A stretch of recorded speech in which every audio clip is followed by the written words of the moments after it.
Sounds clear.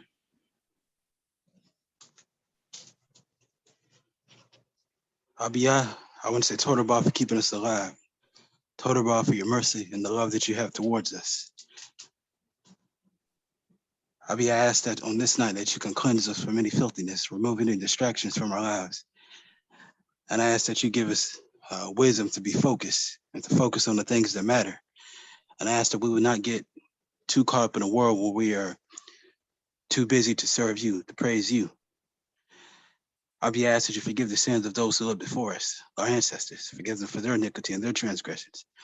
And I'll be asked that you can touch the hearts of every Bauck on this call.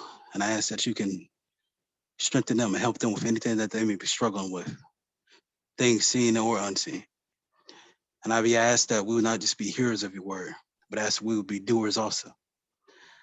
And I'll be asked that regardless of the things that happen in this life, I ask that we will still give praises to you. And I ask that we will not murmur and complain or blaspheme your name or your work or Kakadash, but I ask that we can give you the esteem through the Tob and the Ra, the good and the bad. And I ask that you can give us the wisdom to feed our nefesh, to feed our soul with the things that matter, with the righteous things. And I ask that we will not fill our nefesh with things that will pollute ourselves. I ask that you keep vanity, hatred, and all manner of sin from us. And I ask that you keep us clean. And I ask that you give us all the wisdom and the strength that we need to be Kodesh, to be set apart. And I'll be asked that none of us will go backwards, and I ask that none of us will backslide. And I ask that none of us on this call and those that are not on this call will return back to our vomit. But I ask that you give us the strength to grow in this walk. And I ask that we will only increase, and I ask that we will never decrease. And I ask that we would never remain stagnant. But I ask that we can live every day for you and no one else. Bless you are Yahweh, blessed is your name Yahweh, and bless he that comes in the name of Yahweh in truth. Baruch Hashem Yahuwah, Amen, Salah. Hallelujah. Told about my brother for that prayer. Man, that was a told prayer in line with what I'm gonna be speaking of tonight. So and I'll probably make some references to some of the things you just said in that prayer as we go along this lesson. So you know, sometimes I tell y'all what we're gonna be talking about, and then sometimes we just jump into the scriptures and then I build it from there. So that's gonna be tonight. You know, we're gonna jump right into scriptures. We're gonna kind of go over some stuff, and I'm gonna bring some things out. Like I said, I was listening to my brother Yirmiyahu's lesson about smiting the rock. Don't smite the rock, you know, talking about your anger and things of that nature, letting it control you. Also getting energy from my brother Yosef, his lesson dealing with mentorship, you know, which is very important. Who's mentoring you in general? Also, Moreh Dau's lesson last week, and what he was dealing with coming from Daniel, you know, talking about good and evil, you know, and a lot of different things came out of it. But anyway, so we want to start off, if I can have a reader, please, whoever's willing heart to read tonight, that would be much appreciated. And I would like to start in the book of Shoftim, commonly referred to as Judges. Chapter 19, to be exact.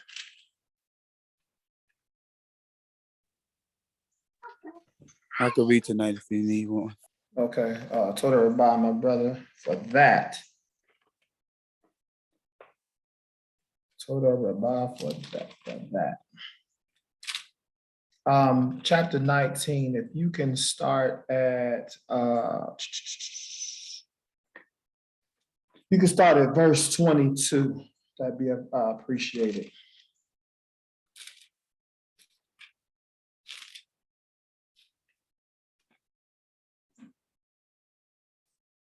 Start at verse 21, actually, if you don't mind.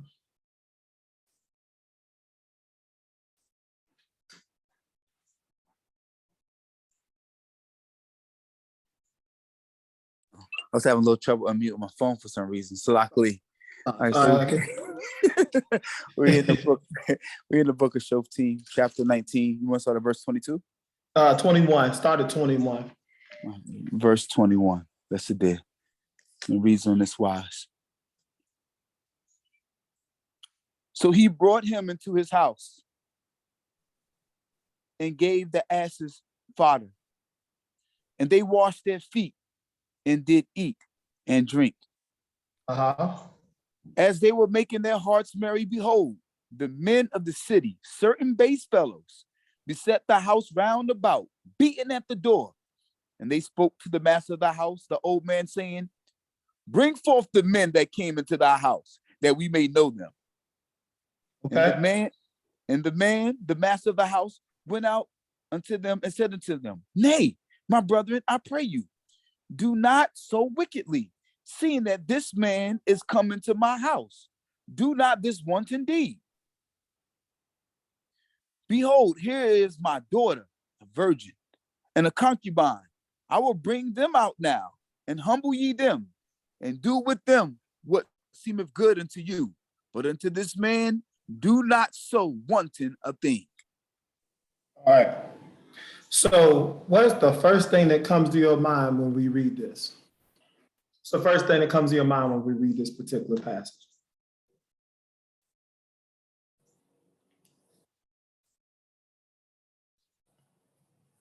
Okay. Go ahead, sir. You got that black hand up, brother. You got a tan. Usually that cream hand up. Oh, man. No, so what comes to my mind is I've seen this before. I'm pretty sure all the brothers have seen this before, this exact reenactment in the Book of Bereshit in regards to Lot and his enactment that he had in Sodom and Moreh. I don't want to go too far because I see we stopped, so I will just yield right there. Okay. You said you've seen this happen before, right? Did we all agree? We've seen this happen, right? It seems familiar, right? What's the only difference between this scenario, or one of the differences between this scenario and the scenario with Sodom and Gomorrah?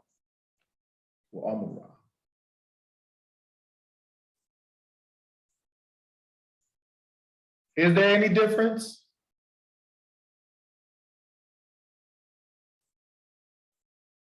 I'm starting us off early tonight, looking, examining. Let's get it.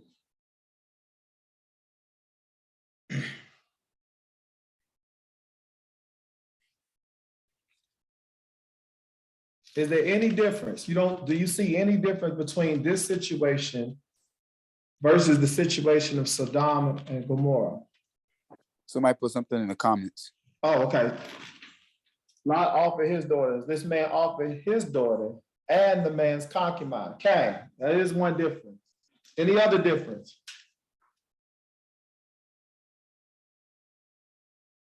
Any other difference here?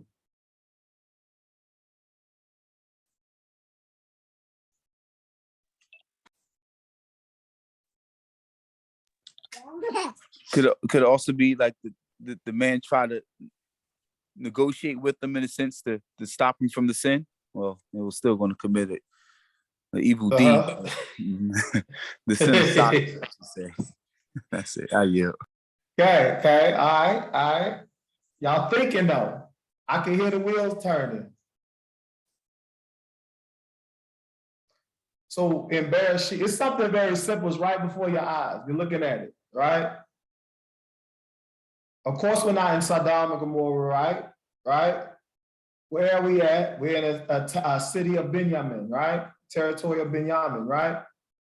And these certain men come up, but they're not sodomites, are they?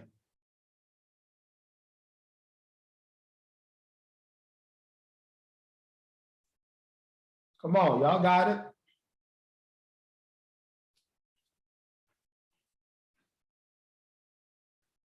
They're not sodomites. But they want to do something similar to this man, which is very interesting, right? But what kind of men were these?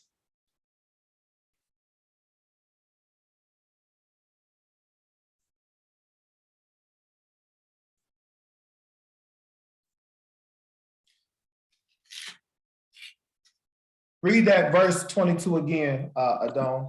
About the base fellows. Uh-huh. Yeah. Read it again for Yeah. And him. as they were making their hearts merry, right? Behold, the men of the city, certain base fellows, beset the house round about, beating at the door. And they spoke to the master of the house, the old man, saying, bring forth the man that came into thy house, that we may know him. But you said it, Yermi, you said base fellows. What does that say in Hebrew?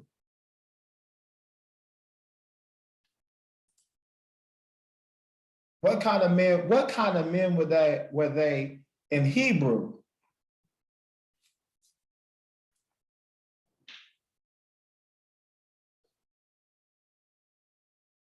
See, that's important.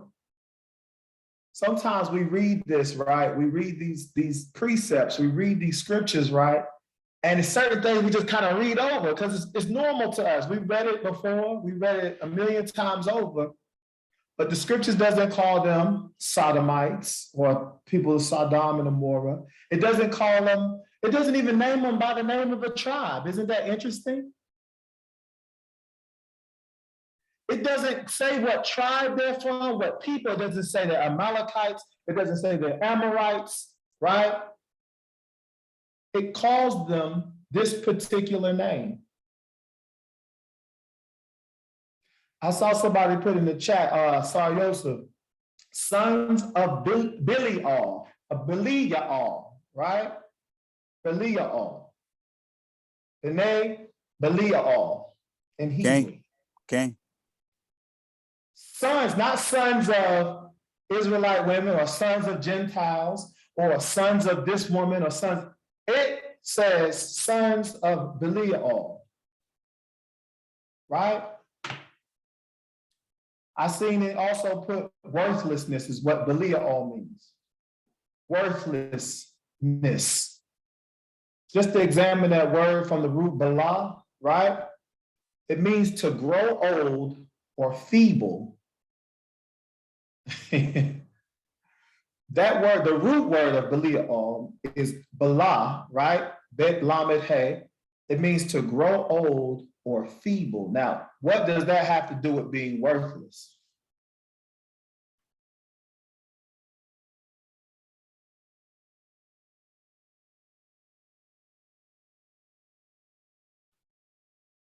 What does that have to do with being worthless? To be old or feeble?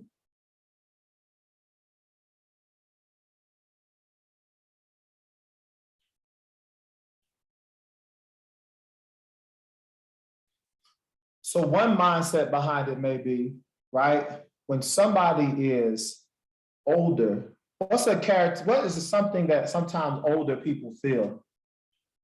How do they feel sometimes? If you ever been around older people, you know what I'm saying, especially that are way up in age, how do they feel sometimes? Go ahead, Shai. Yeah, joint pain, back pain, hip pain, all the types of stuff. Correct.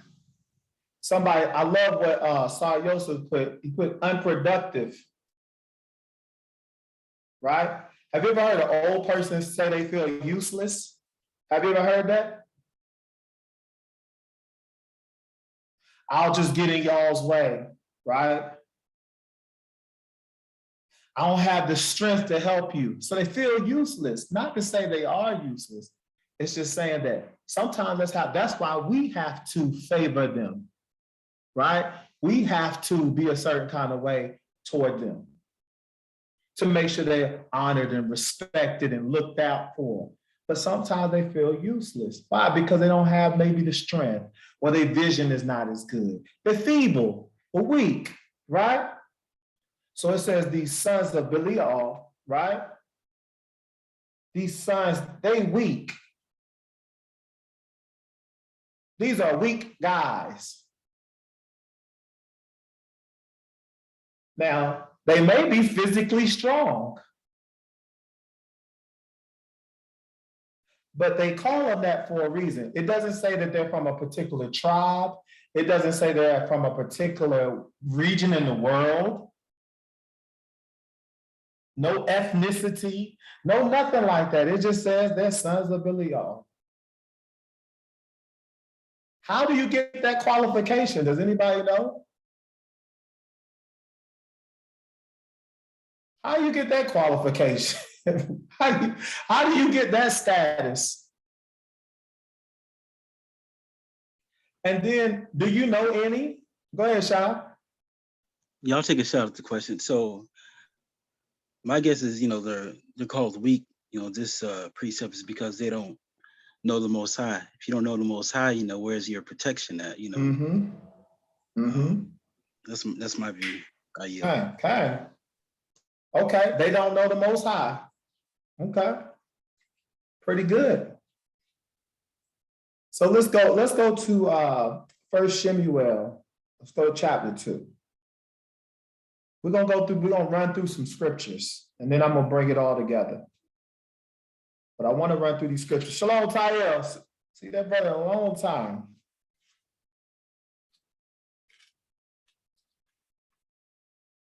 Shemuel chapter 2.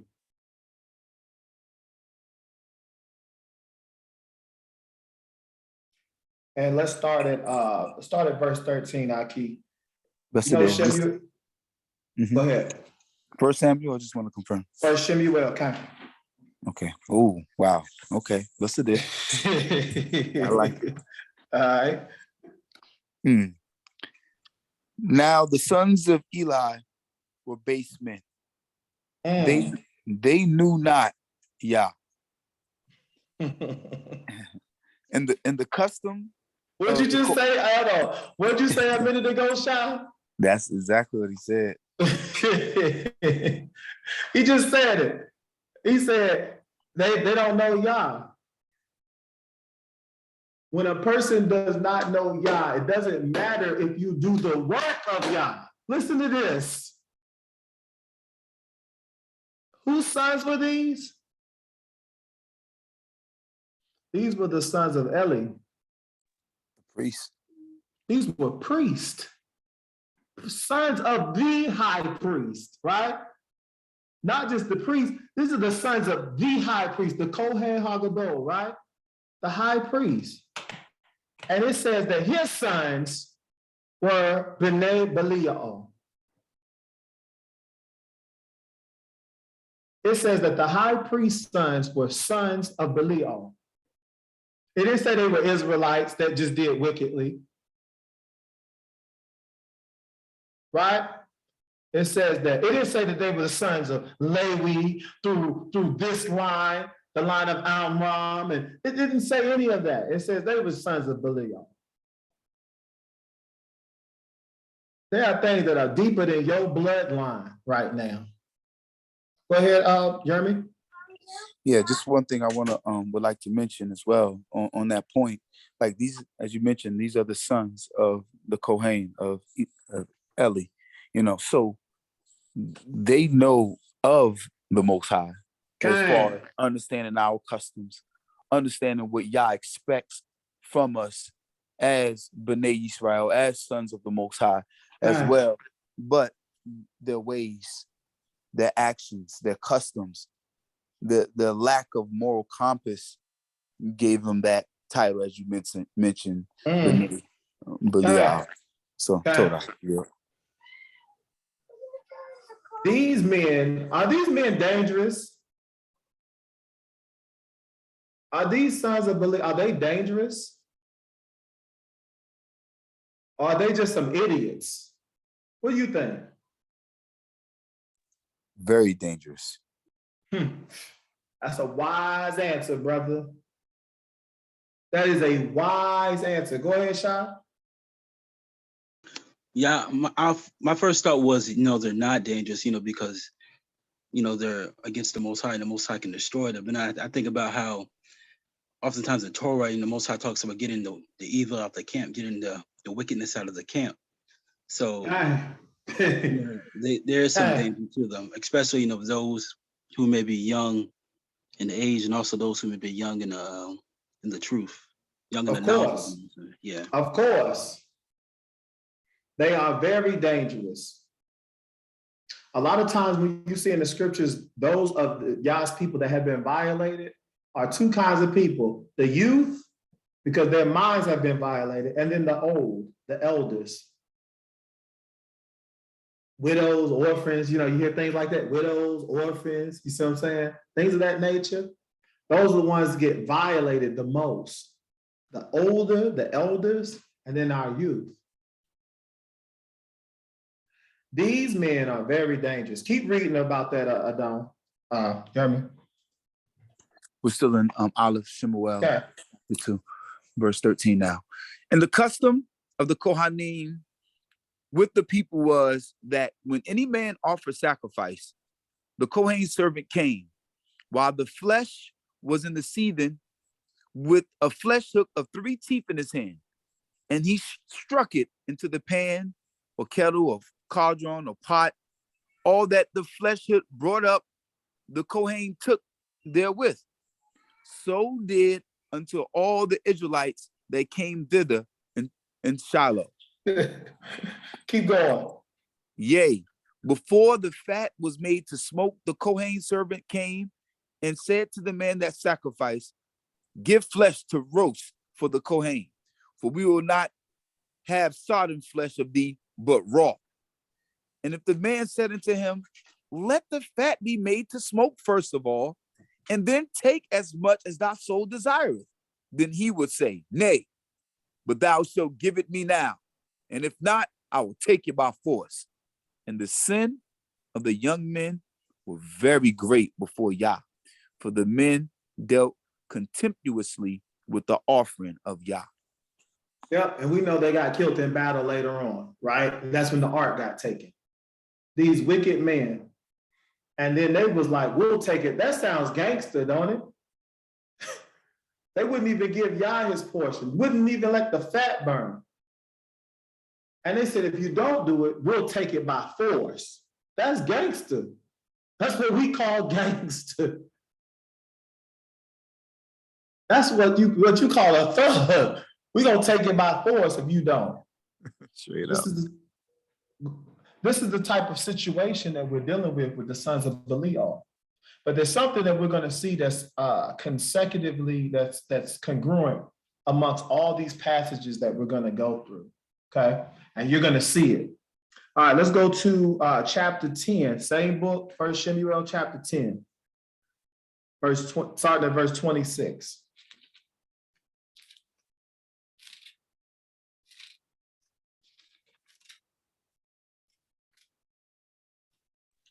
I want to make sure it reads the same. How does it start off in your portion? And Shaul went to his house. Okay, good. All right, that's it.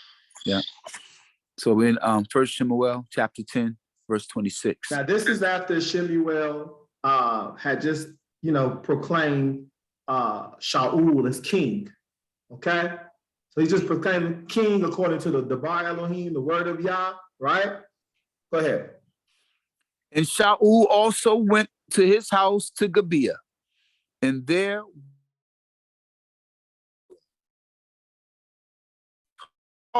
Elohim had touched it. How shall this man save us? And they despised him and brought him no present, but he was as one that held his peace. All right, read that verse 27 again, Adon. You kind of broke up right then. Salakli. But certain base fellows said, how shall this man save us? And they despised him and brought him no present, but he was as one that held his peace. And what kind of men were these?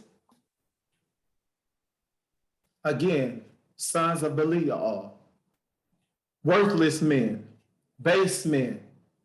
How shall he rule over us? They didn't give him no present. So we know that. What are some characteristics we know about from these first 3 passages that we have already read about the sons of Beliya that we have read? What are some characteristics you got that the way these people carry on? Give me some characteristics that you see so far. This is how you got to pay attention to it. Go ahead, Adon. Sorry. Okay, one of the things I was going to say is that their actions are very boisterous. They don't really care who's around them. They just gonna act the way they want to act. They really don't care what or who's looking, what's around them. They're gonna do what they want to do. And it's very Absolutely. boisterous with their character. Boisterous. I like that. Anyone else? What's some characteristics that you see from the sons of Beliya, or from the passage read? Adon, Zokane. Shalom, brothers. How y'all doing today?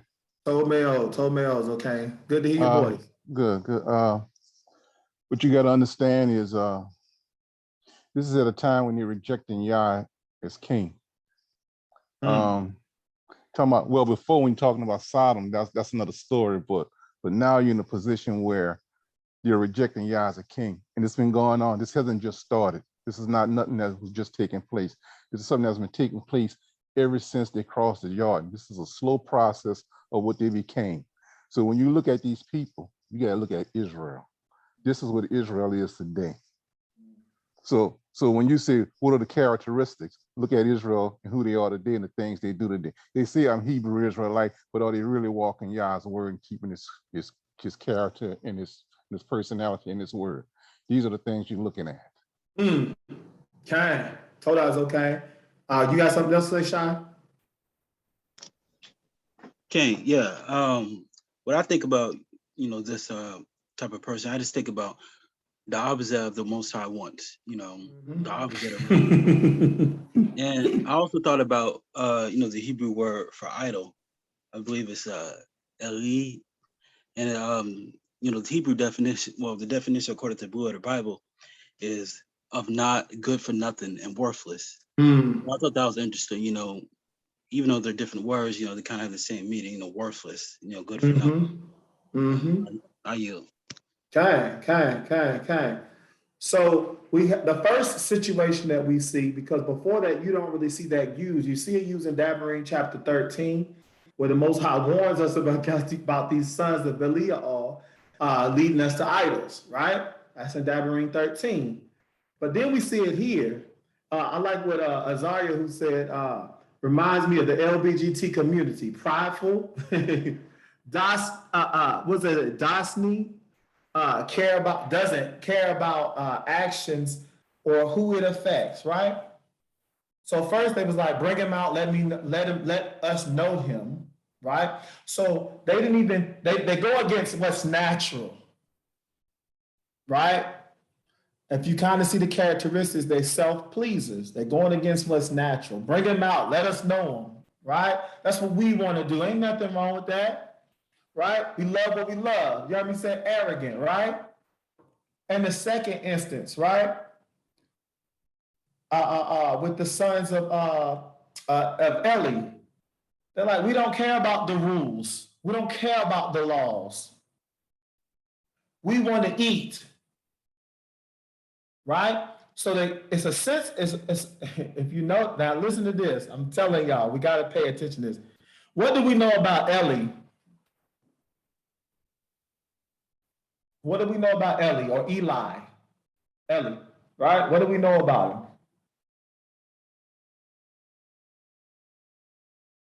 Come on, somebody. Come on, brothers. We strong on here. What we know about Eli, the priest, the high priest, their father? Go ahead, Malkiyahu.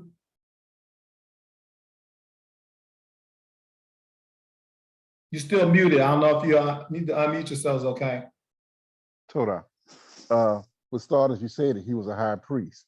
Number two, he didn't raise his sons properly. He let them do what they want to do. And and the results of what took place was he was a glutton himself.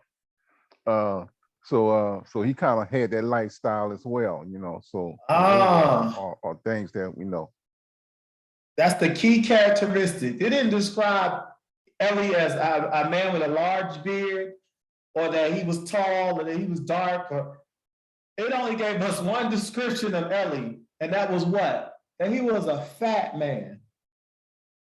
Now, I'm not throwing no shots at one of our ancestors, but I want you to see what's going on here, why as a parent, you got to be careful that you don't produce a son of Beliya all based on some of your habits that you never got under control.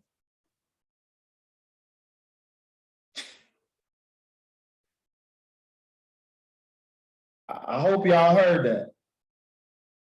You got to be careful about your own habits so that through your habits, your child doesn't become a son of Beliya all based on things that you, right? It said he was a very fat man. Why would the Torah tell us that? Right? The only other person, I believe it was the king of Eglon, talked about him being extremely fat, right? And Ehud put the sword in his belly completely and out his back. Come on, think about it. And then what was some of Eli's sons or Eli's sons, what was their biggest, one of the first biggest sins that we were aware of in the text was that what? Food. They didn't even want to cook the meat. Think about that. That sounds like the second time we ate the quail, they were just eating it. Just not even cooking the quail.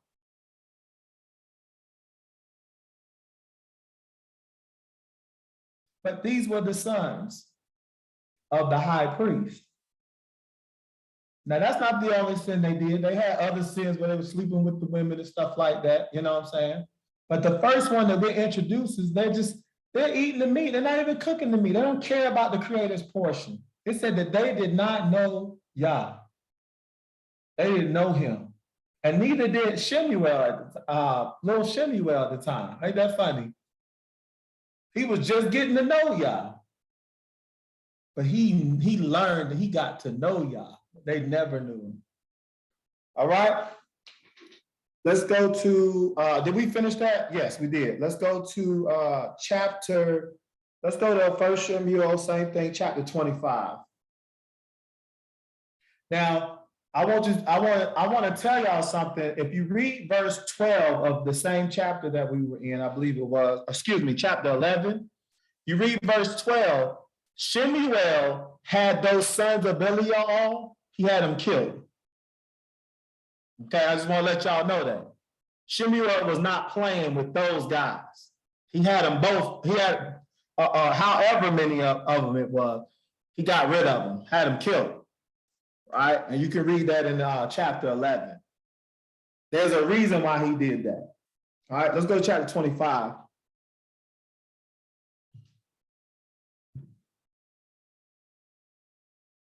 First Shemuel chapter 25, let's start at verse 14. Moreh, let me know if my connection is bad too. It's like it's going in and out. Okay. Okay, all right, Adon, I got you. Hold on.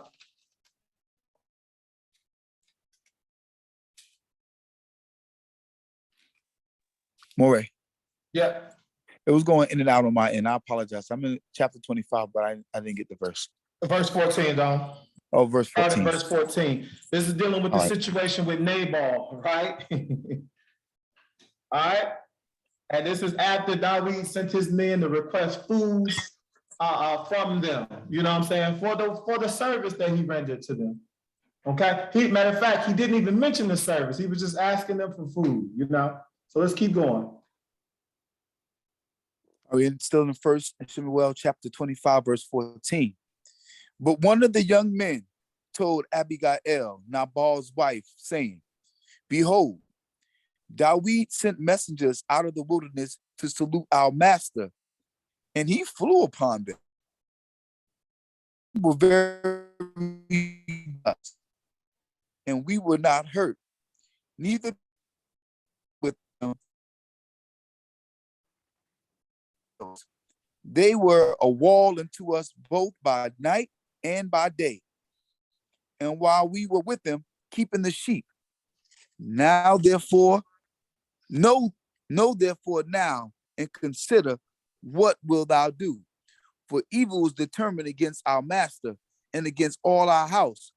For he is such a base fellow that one cannot speak to him. Stop right there. Right? He's such a Beliya, right? Beliya, right? That we can't even speak to the man. Listen to this. I'm trying to bring out characteristics of the sons of Beliya, right? Least it rise up in you and you don't realize that you turn into that. Who's to say you can't go in and out of being a son of Beliya, right? Who's to say? So they said that Nabal is such one of those guys. He's so worthless, you can't even speak to him. Now, are they talking about talk to him? What are they saying when they say you can't speak to him?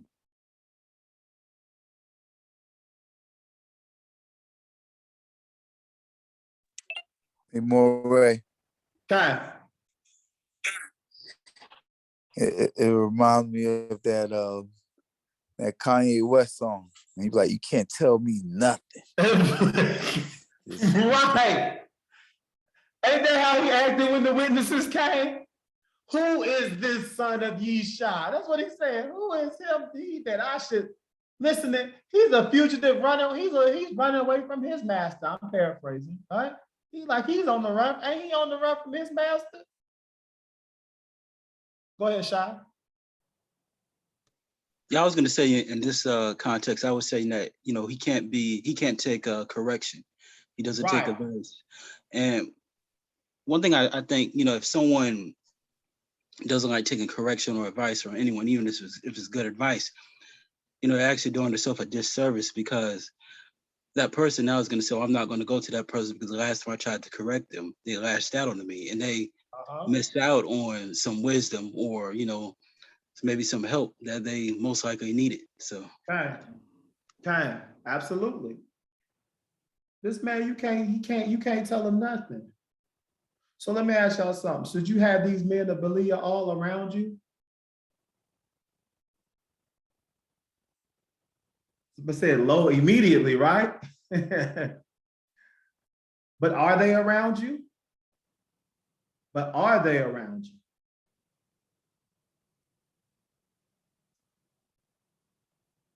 Go ahead, Sar. And something just pricked my spirit, and I was talking with Bauck about some things, and this kind of lines up perfectly with what we're talking about. Every example that was brought out, with the example in Shofar team, of course, we don't know, but it does specify men specifically. So we can easily say like those people could be renowned, but the further examples that are brought out, those were all men in prestigious positions. So it makes me further look at, like those that are in a higher position have to truly examine themselves. That way they don't fall into that status of Beliya and having that mindset, just like Bauck already brought out, being arrogant. I tossed in the chat, like that's a characteristic. There's no quote unquote race or color that's associated with that. No. Anybody can fall into that snare, but I'm looking at the examples and I'm really getting hit because I'm like, yo, this the ball was opposed to quote unquote men of prestige. Yes, it was. These people that are being brought out are men of prestige. Kohanes, men of prestige, and I'm like, man, like it can get crazy at the top. That's right. I'm looking at it like that. I'm like, I hate to be the one to bring that up, but that's what really just pricked me in my heart. That's right. How you think I felt?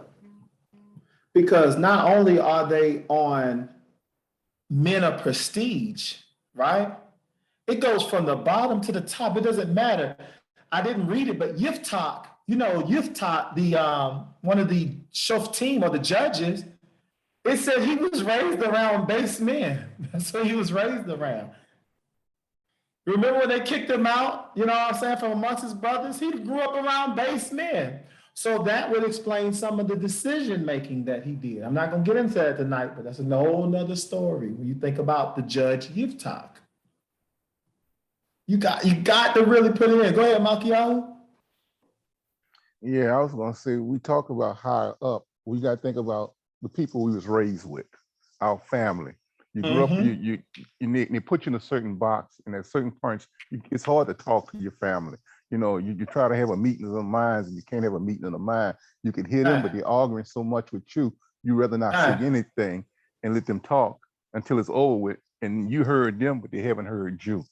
You see what I'm saying? So that's where it's all around us, no matter who we are or where we at, and we have people that we grew up with that ways. It doesn't matter how much Hebrew you speak. It doesn't matter what church you came out of. It doesn't matter what school you come out of. It doesn't matter. We about to go to this. We're going to read chapter 30. We're going to read the whole chapter. We got to read it. I was going to kind of brush through it, but I want to read it because I want y'all to get the whole picture here. Okay. So let's go to first. We're still in 1 Samuel. We're going to read chapter 30, and then I'm going to try to wrap it up as fast as possible. Okay. But y'all getting it, man. It's not a color. It's not a culture. It's not a color. It's like these men reside in every culture, amongst all people, right? And in every place, even in the temple of the Most High Yah, right? They were in there. In the Mishkan, they were in there. In there. The most holy place that we have, they were in there. In the disguise of priest. Notice they didn't say that, they didn't call them priests, they called them sons of Beliya. They didn't call them priests. The prophet said they were sons of Beliya.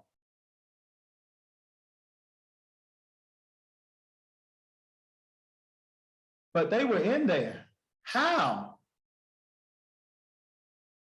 How could a place so holy have something so unholy in it? Touching the things that are holy, making them unholy or defiled. How? Is that rhetorical? That's the one you want to answer to. It's rhetorical, right? I mean, you get it. We got to look at this. And then we don't understand how a man who in a certain position falls or how he's caught in the scandals. It's like, tell me what a son of Beliya looks like. Is he handsome? Is he ugly? Does he have a long beard? This matters. Is he fat? Is he skinny? Doesn't matter. We got to stop looking at things according to the flesh and start looking at things according to the spirit. Because that's why he gave us a spirit, so we could see things through the spirit. Why does a man have a spirit in him? So that he can communicate with the spiritual realm, so he can communicate with the Most High. Why is wisdom a spirit? Do we think, why is wisdom a spirit? Go ahead, Yellow Yahoo. It's okay.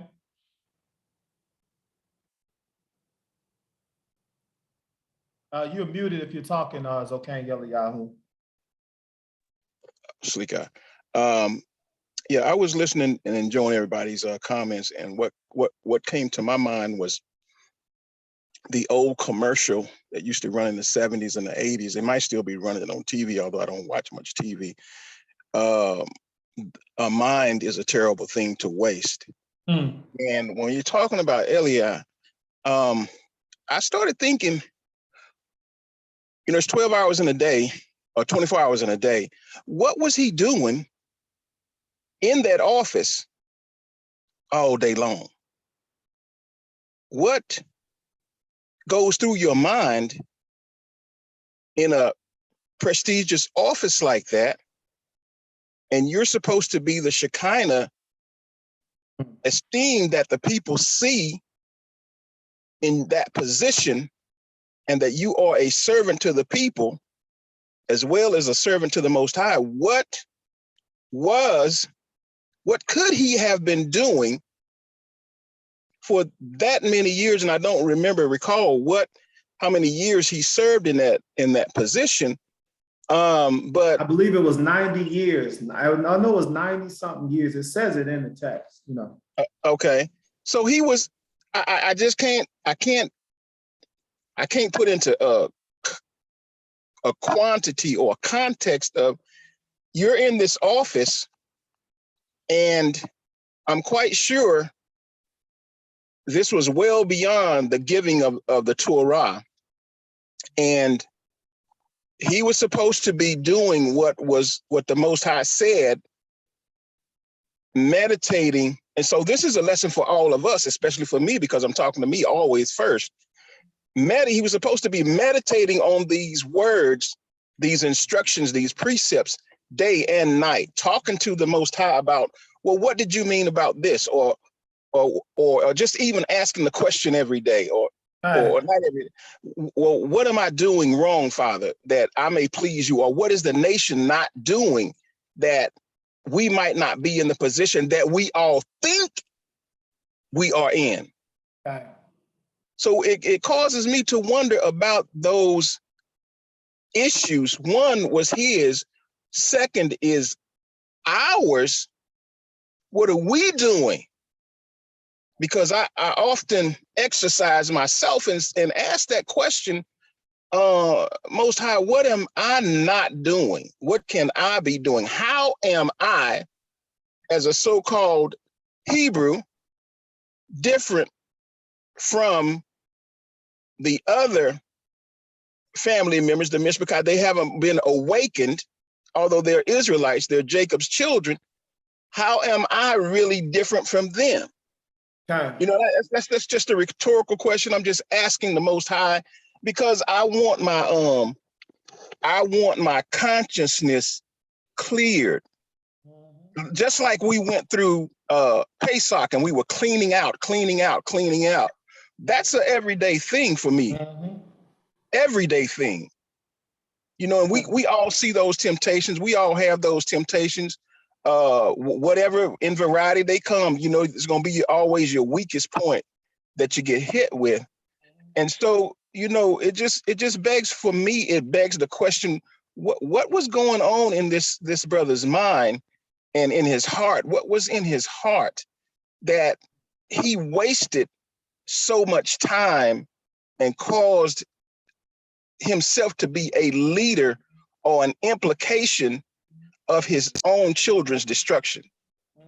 And so we need to take care to groom, to be that Shekinah to our children. Because if we don't, everything we do, like what we're planning with the purpose of the land and everything, and I know this is not the topic of the night, but it bears to be spoken on. Your children will grow up, go to college, and want to have nothing to do with what you're planning and doing, because they see the world as a better offering. Correct. So we have to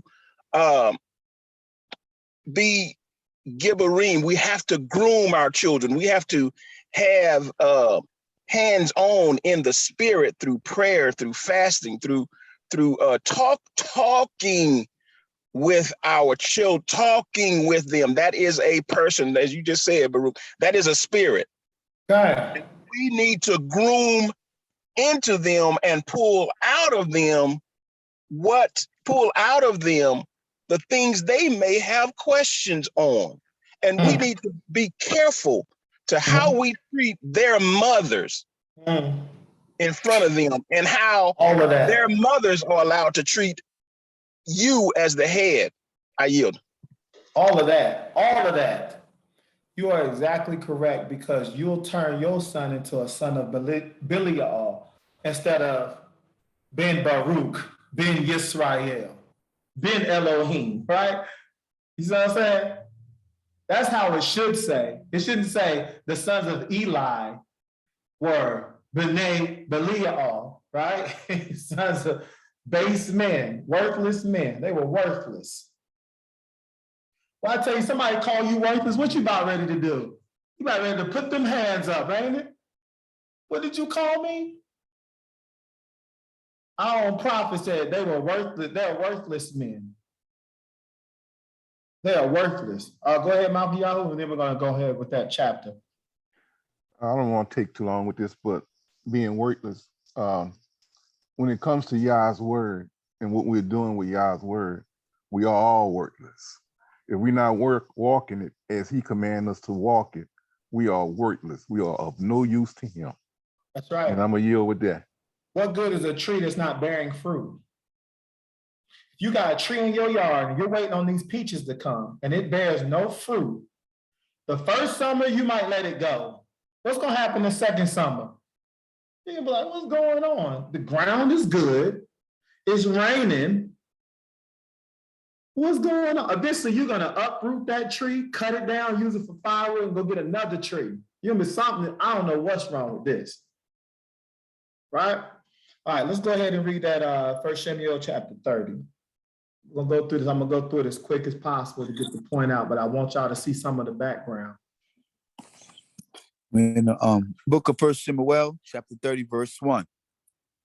And it came to pass, when Dawid and his men were come to Ziklag on the third day, that the Amalekites had made a raid upon the south and upon Ziklag, and had smitten Ziklag and burned it with fire, and had taken captive the women and all that were therein, both small and great. They slew not any, but carried them off and went their way. And when Dawid and his men came to the city, behold, it was burned with fire, and their wives and their sons and their daughters were taken captives. Then Dawid and the people that were with him lifted up their voice and wept until they had no more power to weep. And Dawid's two wives were taken captives, Ahinoam, the Jezreelitess, and Abigail, the wife of Nabal, the Carmelite. And Dawid was greatly distressed, for the people spoke of stoning him, because the soul of all the people were grieved, every man for his sons and for his daughters. But Dawid strengthened himself in Jehovah, his power. Well, there's a different kind of brother right here, man. I just love reading about him because it's so much content surrounding his life. And I'm not going to get into tonight. I wish I had the time. It's even in this portion, but let's keep moving. Let's keep for sake of time.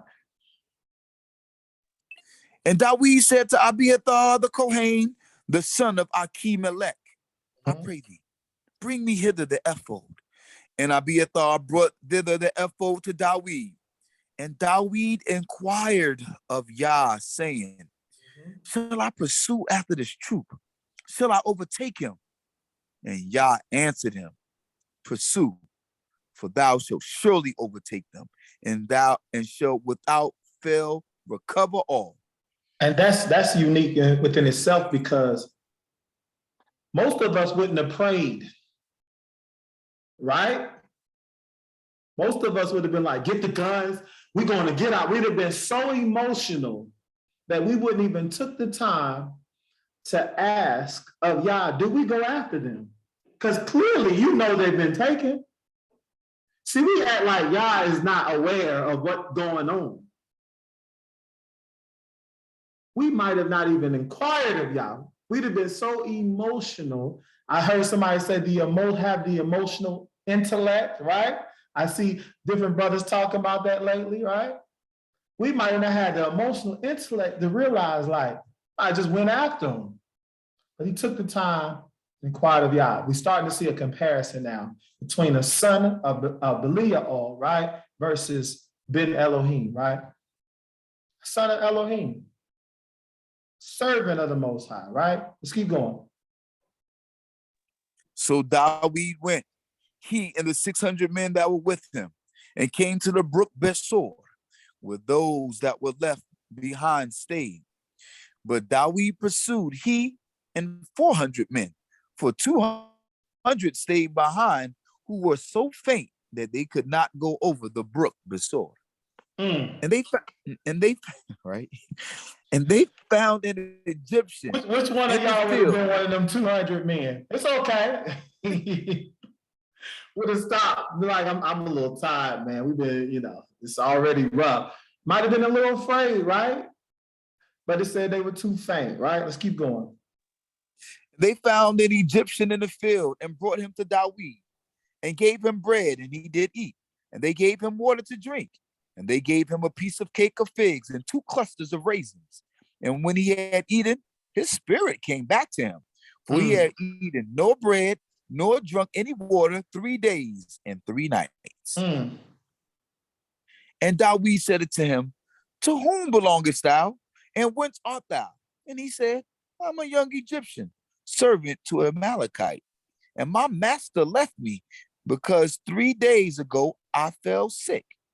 Okay. We made raid upon the south of the Kerethites and upon that which belongeth to Yehuda, and upon the south of Caleb, and we burned Ziklag with fire. And Dawid Go said down to him, verse 17, Adon. came, and Dawid smote them from twilight even until the evening of the next day. And there escaped not a man of them, save 400 young men who rode upon camels and fled.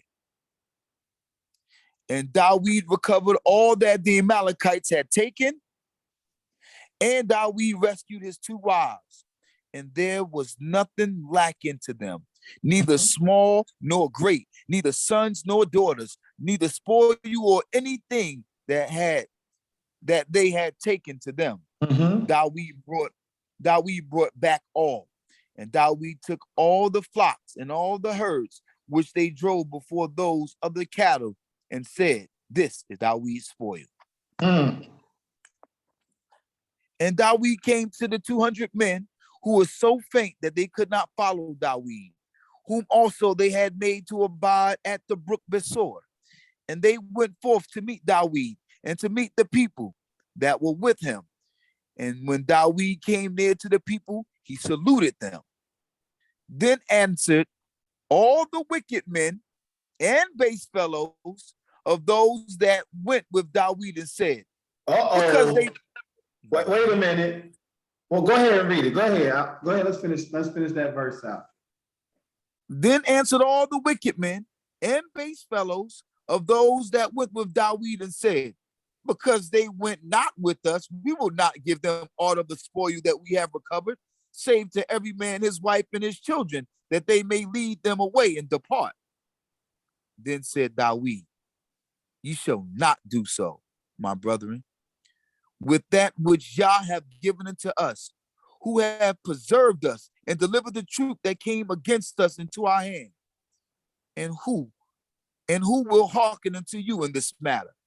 For as is the share of him that goeth down to battle, so shall the share of him that tarrieth by the baggage.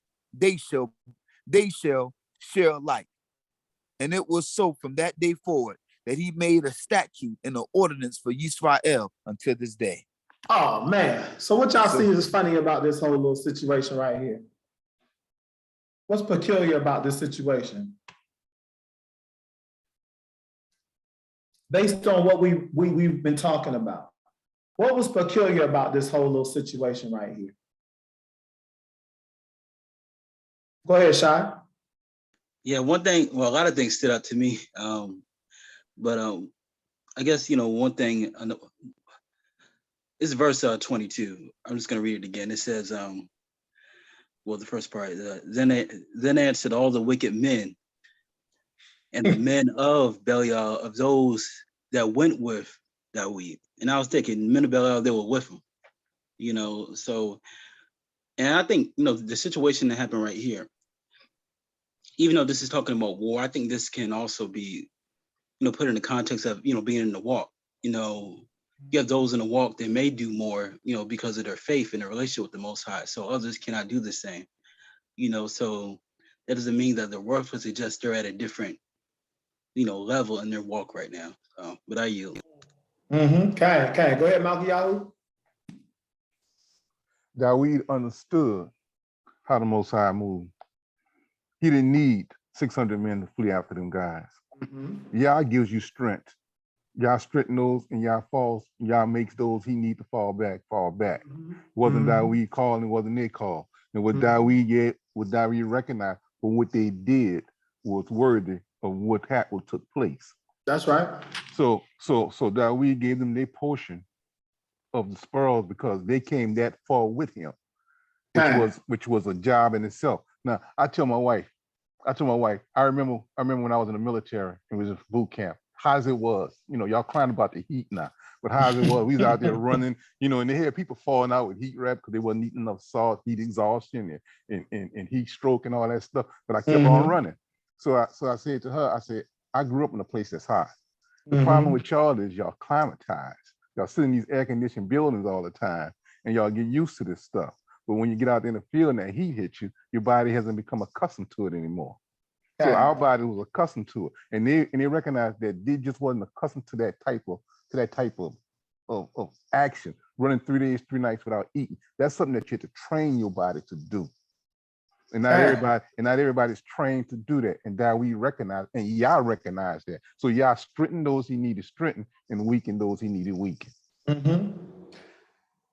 Okay, when y'all gives you a word, it doesn't matter at that point. When y'all tells you something is going to happen, at that point, it doesn't matter who's with you, who's not with you, how many people you have.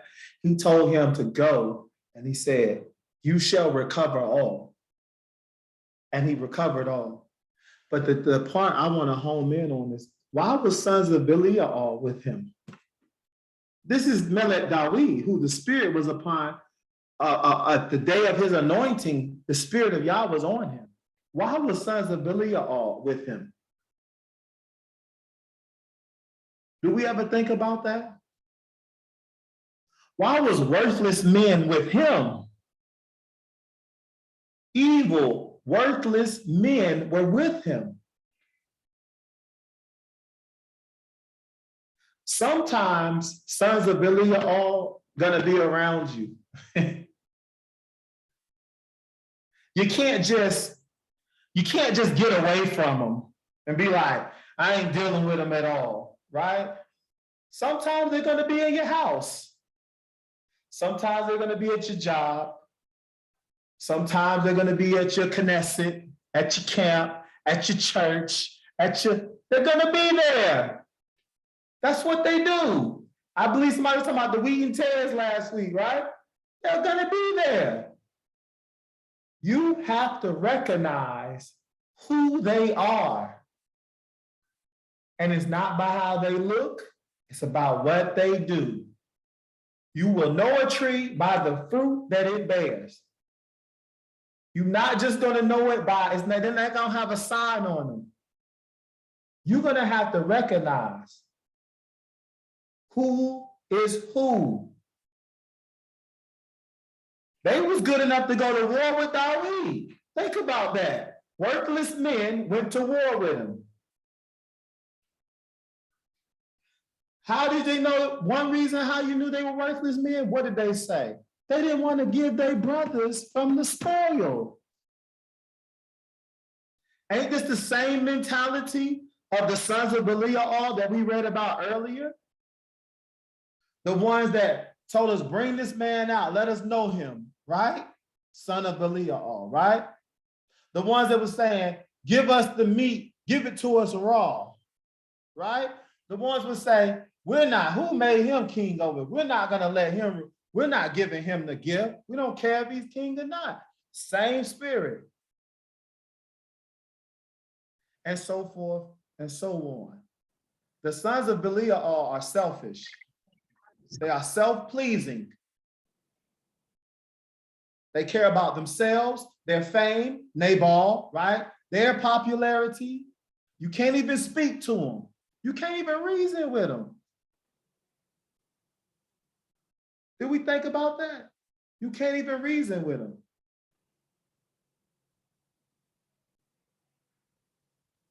We're going to read about 3 more scriptures and I'm going to close it out. We're getting to our time.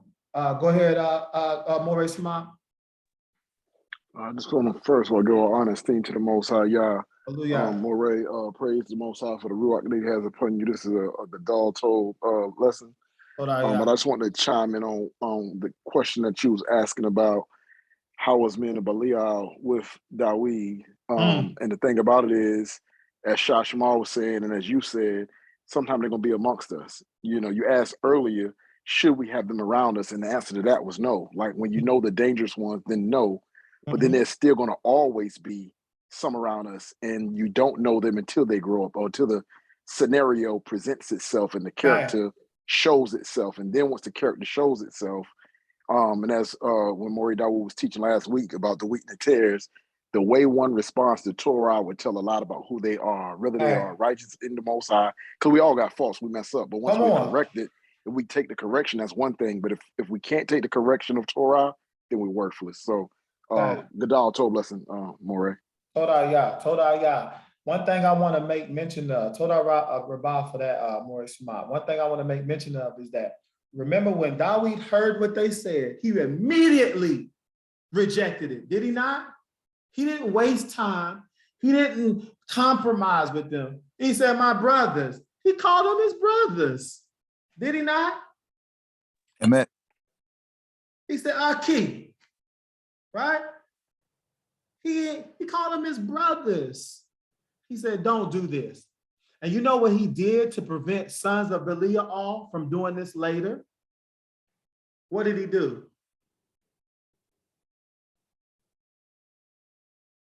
What did he do to prevent them from doing this again? He made a law.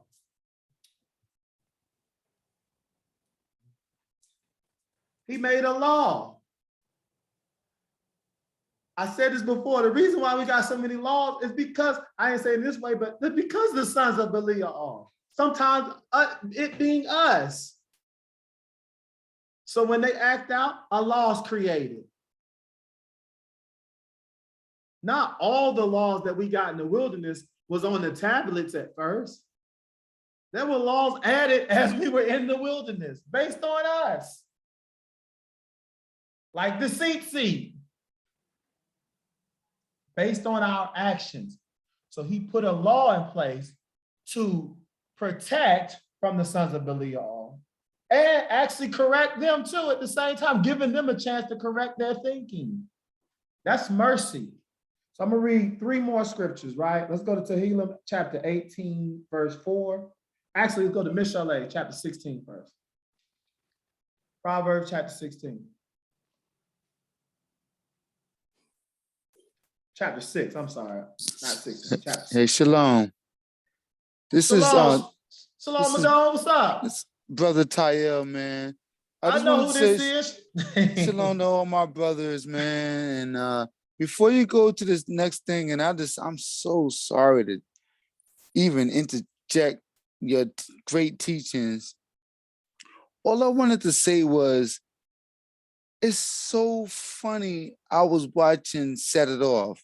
I'm sorry to even bring a movie into this. Brother, speak your word, brother. But when she didn't help them rob the bank, they was trying to cut her out. You remember she was going through the situation where she was dealing with her son. Come on.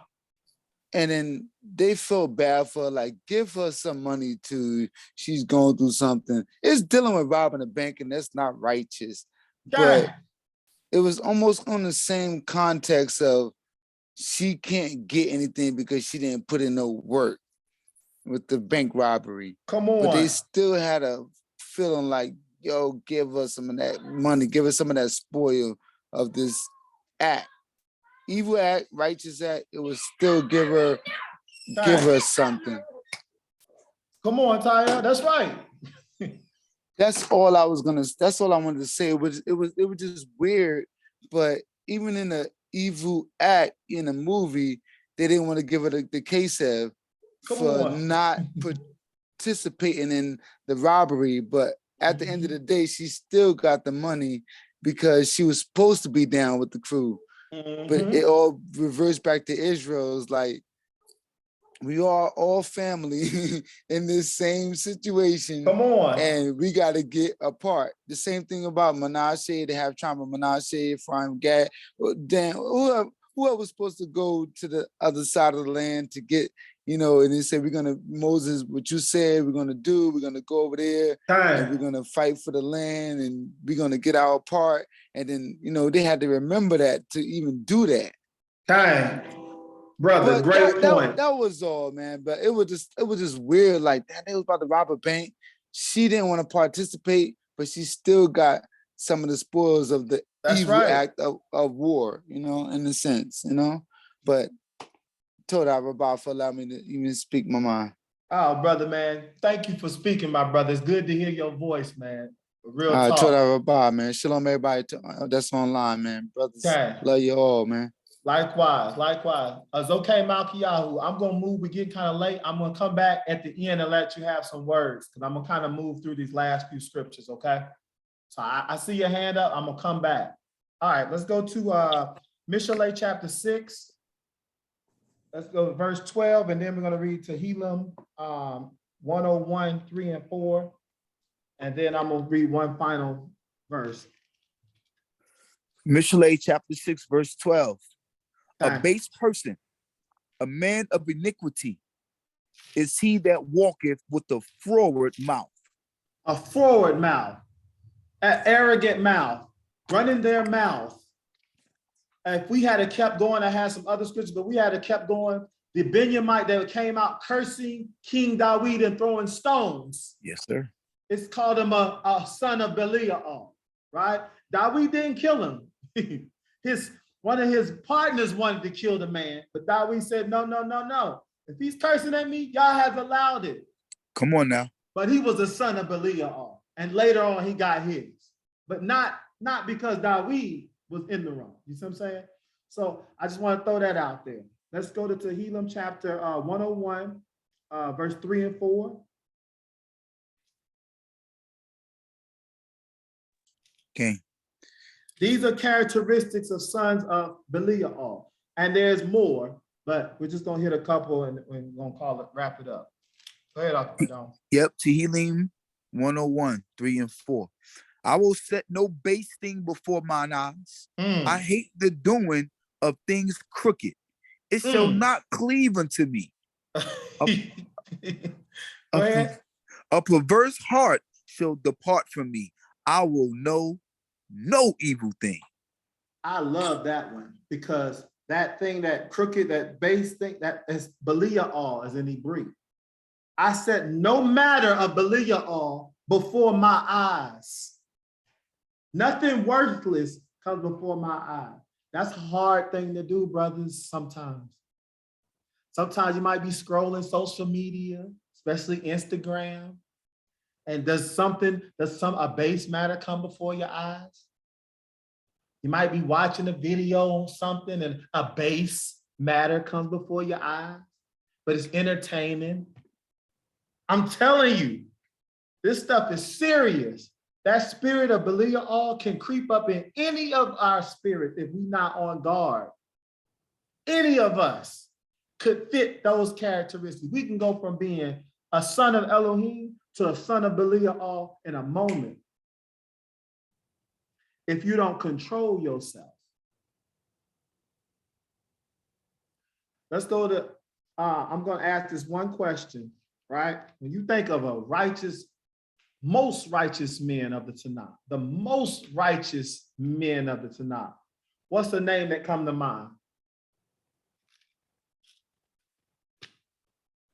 Melech David. Melech David, okay. Who else?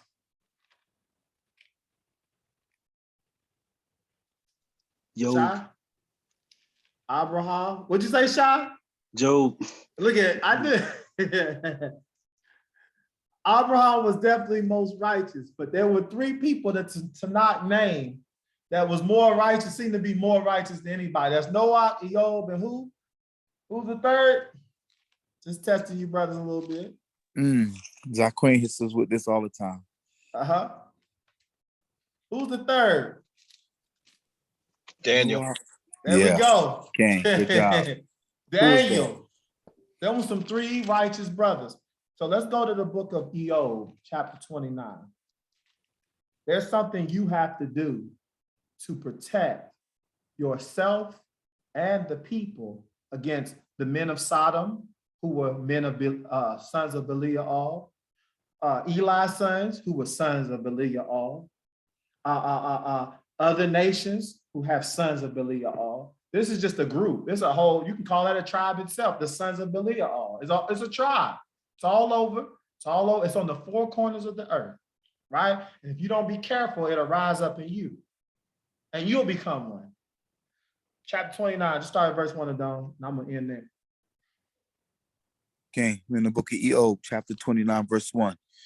And Job again took up his parable and said, "Oh, that I were as in the months of old, as in the days when Elohim watched over me." When Elohim watched over me. So he knew the situation. He knew the deal. Let's keep going. When his lamp shined above my head, and his light I walked through darkness, and by his light I walked through darkness. He said, by his light I walked in the dark. I don't want to break that down tonight, but he said, by his light I walked in the dark. Okay, that means you can be amongst sons of Beliya all and still be unaffected. Keep going. As I was in the days of my youth, when the converse of Elohim was upon my tent, when the Almighty was yet with me and my children were about me, when my steps were washed with butter and the rock poured me out rivers of oil, when I went forth to the gate into the city, when I prepared my seat in the broad place. So he was a judge. Amen. He was a judge, right? Keep going. The young men saw me and hid themselves, and the aged rose up and stood. The princes refrained talking and laid their hand on their mouth. The princes got quiet around me. This is what he's saying happened when he walked in the building, as we say. Keep going. The voice of the nobles were hushed, and their tongue cleaved to the roof of their mouth. For when the ear heard me, then it blessed me. And when the eye saw me, it gave witness unto me.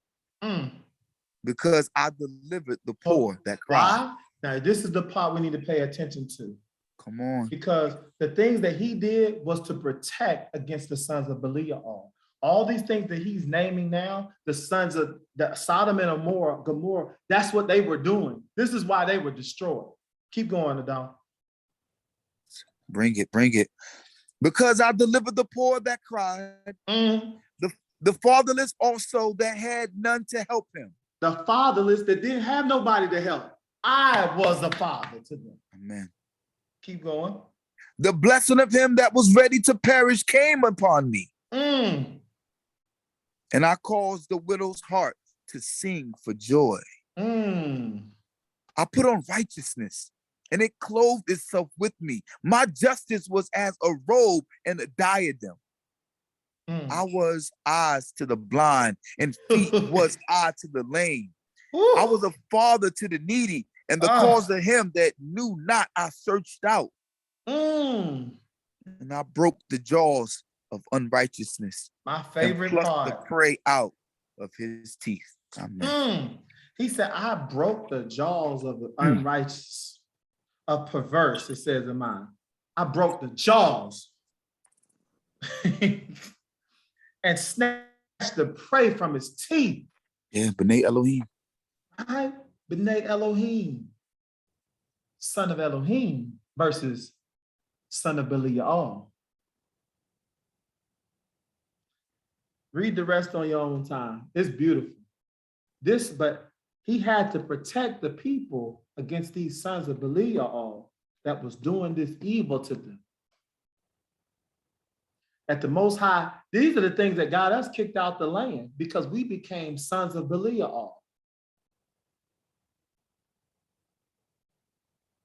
What did we do to the widows, to the orphans, to the fatherless? What did we do to them? We murdered it. We had blood all on our hands. What were we doing? The mouth of the wicked, slanderers. We have to watch out for these sons of Belial, and when we see them, sometimes you can't always pluck them out immediately. Sometimes you gotta wait. You gotta watch. And when the opportunity presents itself, then you gotta, through Yah, move. But you have to be very wise because they are very dangerous. Very dangerous. And they put on fronts, they put on rabbis' outfits, they put on sarim, all the titles, they put them all on. Kohani, they put on all the robes, all the garments. They got the seats on deck. They got I ain't talking about churches and stuff. We already know there's wickedness going on in some of them places. And I say some of them, because some of them, they really worshiping Yahweh with a pure heart, whether you like it or not. But we have to make sure that, one, we protect ourselves from them, because if we don't, that's a mindset that you can easily get caught up in that whirlwind. What if David had to listen to them men and be like, yeah, we just gonna give them their wives and children back. Y'all ain't getting that now. The spoil is mine. You didn't go out. David said, that ain't right.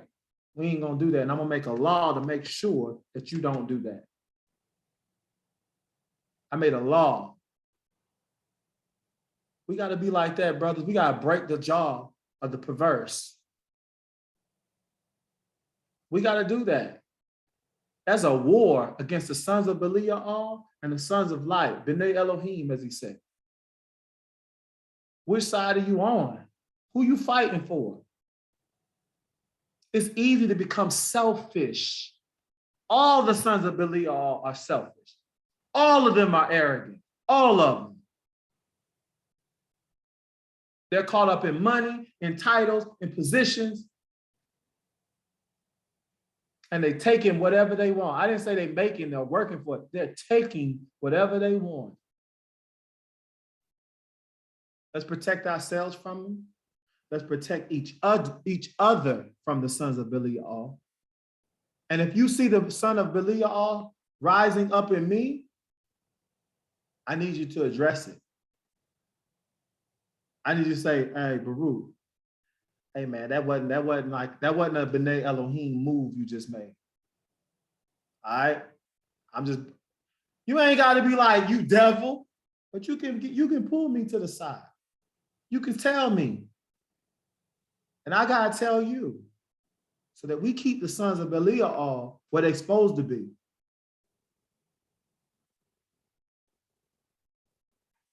Because guess what? They're poison. And they spread that poison throughout the camp, throughout your family, throughout everything. You got to learn how to break the jaw of the wicked. It ain't about killing the wicked. It ain't about chopping their heads off. You got to learn how to break that jaw. David taught us how to break their jaw right there in Ziklag. He broke their jaw. When they said, oh, nah, they just get their wives and children, he broke their jaw.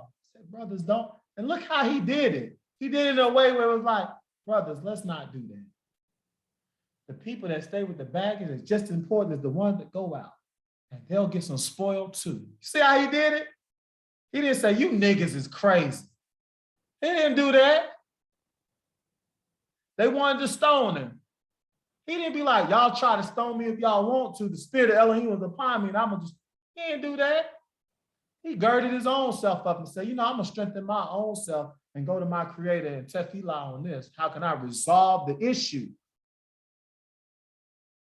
We got to remember that, man. We got examples and we got to really dig into these examples. Your salvation, your life can depend on this. There is a book of life the scripture speaks of. I hope that I'm in it and I hope that you're in it. So with that being said, that concludes this lesson for tonight. Blessed be Yahweh. Blessed be the name of Yahweh. Blessed is he who comes in the name of Yahweh. I hope that this reached you in some way, touched you some way, opened up your eyes in some way, and helped you, gave you some, admonished you, to go forth. Go forth, man. Make you aware. They out here. They out here, as we say. Oh, and just to make one more point, and there is a bot Beliya also. And that's what Hannah, when Hannah was praying for a child, Eli thought she was drunk. She said, oh, don't mistake me for a bot Beliya, a worthless woman, a daughter of worthlessness. So this has no gender either. Okay? Beliya is not a gender. It affects men as well as women. I wanted to make sure I got that in there before I closed out. There are women of Beliya all just as well as men, and they move slightly different. I'm gonna say it like that. They move slightly different. All right. So with that being said, anybody, want to have anything to say before we close on out? Go ahead, Zokam Akiyahu. Cain. Torah. Dawood didn't write no new ordinance. He didn't write no new statute. So you wonder why Dawood was a man after Yah's own heart, because he moved in Yah's character. And there's a lot of stuff that goes on and it tells you about this is one of Yah's character. Yah had already told the people, if you go to war, you leave the one that's been married at home, leave the one that's afraid at home, you leave it, and then they get the same thing everybody else get. When he took Gilead, if I say his name right, to war and with the 300 and left everybody else behind, everybody else got the same thing. Dawood already understood this. So when Dawood wrote this law and put this law in the ordinance, Yah had already done it. All he's doing is enforcing what Yah already said. Hey, I mean, I rock with that. This is definitely in the character and the spirit of Yah. That's why he was able to even say it. Okay. Anyone else? Shah? Ken, told blessing, all praise to the Most High Yah, for allowing you to bring out the lesson. Also, Torah and for the reading, all praise to Yah, and also all the, Akim that brought out their points. I think it was a total blessing. One thing I was thinking about, we hear a lot about, the righteous men in the scriptures, the men of Yah. And one thing that I always think about, how do you get to that level, and then I was just thinking about, consistency, because we hear about, the people that fail, and we hear about the people that they find favor in the Most High. So it's possible, it's just getting there. I was also, just thinking about one thing I do now, when I think about the Torah and, pleasing the Most High, I think about sin. Excuse me. I think about if I do something, that is against Torah, if I, do something that I'm not supposed to do, if I don't do something that I'm supposed to do, I become an enemy of the Most High. And I use that as kind of, motivation, because years ago, before I was in a walk, oftentimes I would kind of separate sin from the relationship with the Most High. But now since I'm in a walk, I have more understanding to understand that, these things, if you do these things, you're not on the Most High's team. And also times, where sometimes it's not always about, what did you do? Sometimes it's about, what didn't you do? So that's something I also think about, but all praise to the Most High Yah, for the lesson, and the Most High continue to, strengthen all of us, and continue to work with us, and bless us with wisdom, knowledge, and understanding. I yield. Yeah. Sar? Okay. First and foremost, as always, praising the Most High Yah, King of heaven and earth. Toda Yah for putting this on your lap to even bring this out. I will say that I've gone through this lesson before and never have I heard it brought out like this. Okay, Toda for that. The biggest catch for me was that the times that I've heard this lesson before, it was speaking in regards to, I would say fleshly matters, never really focusing on the I would say the spiritual aspect of it. And it's not to knock the lesson, but I think we're at a state now in our lives, all of us here, that we have to start diving more into the spiritual aspect of what we're reading now. And I truly applaud it. Okay, I'll put the hand feature up in a second for the applause. But Cain, the biggest thing that kind of caught me was Mishlei, Proverbs 6 and 12, where it says that they were walking in perverseness or crookedness by their mouths. So I'm like, wow, how can you do all of that? How can you do all of that? How can the Most High eloquently put all of that in one sentence?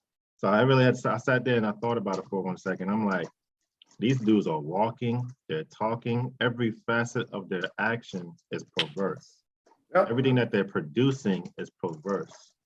And in so much, of course, me being a cooking background, I'm looking at it, I'm like, it's really just a matter of glutton and feeding the flesh. All of the examples that were brought out were just aspects of feeding the flesh. Obviously with the food, the selfishness, the pridefulness, all of those things that were brought out, it's just examples of that. And I said in the chat, I was like, you're constantly warring with yourself in that aspect, because a lot of times we are battling those things, excuse me, we're battling those things that can overtake us in a fleshly manner. I tell my Isha, I tell my family all the time, like I look back in the very, very beginning, I look at Bereshit 4 and 7, 6, 7, 8, really where the Most High gives the decree to Cain that you have the ability to rule over these things. But here you see with the sons of Beliya, they are completely consumed in their mannerism. That's right. That's what it looks like. Yeah. And you see the offerings, you see the Cain, you see the fruits that they're bearing, you see the offerings that they're sending up, through their actions and everything that they're putting forth. Again, I say Torah for allowing this lesson to be brought forth. New sight for me to look at it. Cain, Torah Rabba. Okay. And one definition, Yosef, of Bala, which is the root of Beliya, is consumed. So they're completely consumed in themselves, So, okay, anyone else?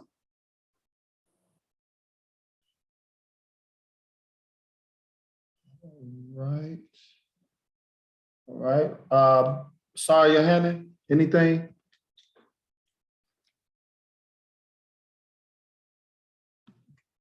Told lesson to Dawn as always. Love when you get on there and do your bring out the teaching, man.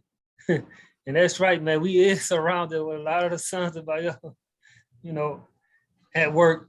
Even in our Israelite community, man, just seeing the stuff I see on social media and some of the stuff they be posting, I say, man, that came to mind from this lesson. Watching some of these guys talking about their Israel and their teachings and their attitudes just like the sons of Beliya. So, man, told lesson to Dawn. All right, my brothers, I'm gonna go ahead, as if nobody else, I'm gonna go ahead and tefillah to end this for the night. Hallelujah. Baruch atah Yahweh Eloheinu melech ha'olam. Blessed be Yahweh Elohim, King everlasting, to the Elohim of Abraham, Yitzchak, and Yisrael. Thanking you, Abba Yah, on this night. I thank you for your presence. I thank you for your word. For it is through your word that we learn what to do, what not to do. For in your word is protection, in your word is life, in your word is wisdom, knowledge, and understanding. In your word is wealth and a way out. As you say, you make a way through the sea. And your word also says, no weapon formed against you shall prosper. And every mouth, every tongue that raises against you in judgment shall be condemned. I thank you for your word, Father Yah. That's what we stand upon. That's how we live, and that's what we die by. I ask you to be with each and every soul on this line. Be with us as we lie down, and I ask you to be merciful enough for us to rise back up again. Continue to put your light on us. Continue to teach me your word, Father Yah, that I may show others, and continue to teach them your word that they may show me, Father Yah. For we know that we are a family. Protect us from the sons of Beliya, and help us not to be a son of Beliya, that we may be written in the book of life, that we may serve you forevermore. I thank you for our families. I ask you to bless each and every soul on this line. Keep us in your hand and under your wings, Father Yah.